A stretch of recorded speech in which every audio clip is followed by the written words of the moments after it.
In my area, when people go mushroom hunting, they hunt for morels. Okay? Last night, my husband and I took the little boys for a hike, and this is what we found.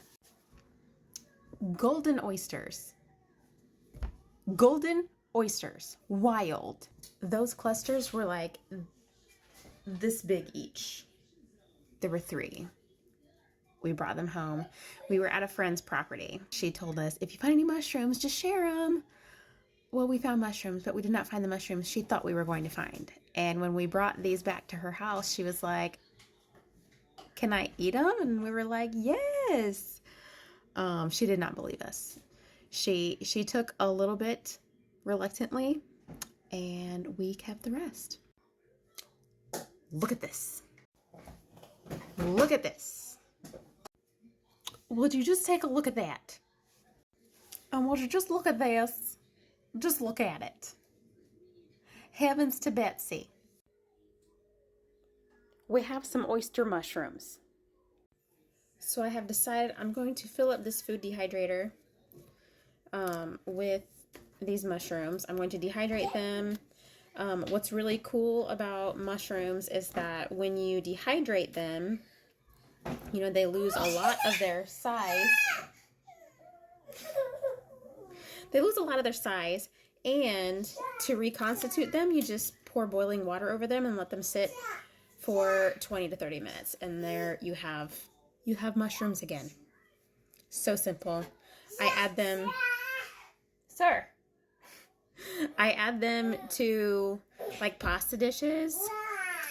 So simple. So I'm no mushroom expert. However, I know of a few different ways you can preserve these if you get more than you can handle at one time, like we did. So I'm currently looking for a recipe to make for dinner tonight using them, because I know I'm going to have too much to fit in my dehydrator. And so some things that I'm going to try this year, if I have enough, is this dehydrating. I'm dehydrating because I have dehydrated morels in the past with great success. They're easy to use in a dehydrated state, and they taste great. So I'm doing that. And then you can also saute them in some olive oil, seasoned or not. And then after they cook down a little bit, you can let that cool and then freeze it. Freeze the oil. And then you can use that in dishes at a later date. In addition to dehydrating to cook with, you can dehydrate these and then grind them up into a powder and use them as oyster mushroom seasoning. So you can just add this flavor to dishes. You know, like with the price of things at the grocery store these days, and frankly, the awful quality that they are, I'm trying to avoid buying as many things at the grocery store as possible. Every time you turn around, you're hearing that something else has been compromised. And so anytime that the Lord wants to bless me with a surplus like this, I will take it. I will take it gladly, excitedly, and I will do my best to preserve it so that it does not go to waste.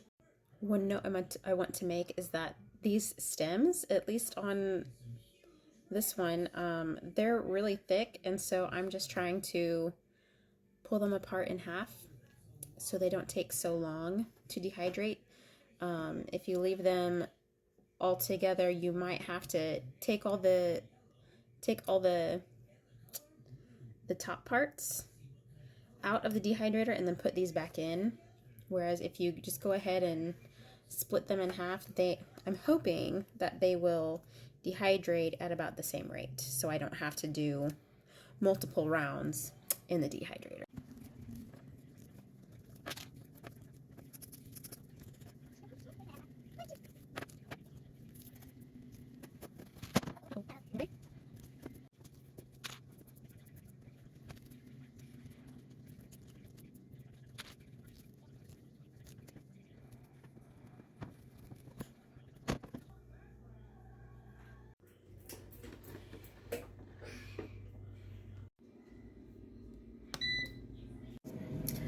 So at this point, I've got my dehydrator set to 150 degrees, and I'm just gonna let it go. It's set at 10 hours.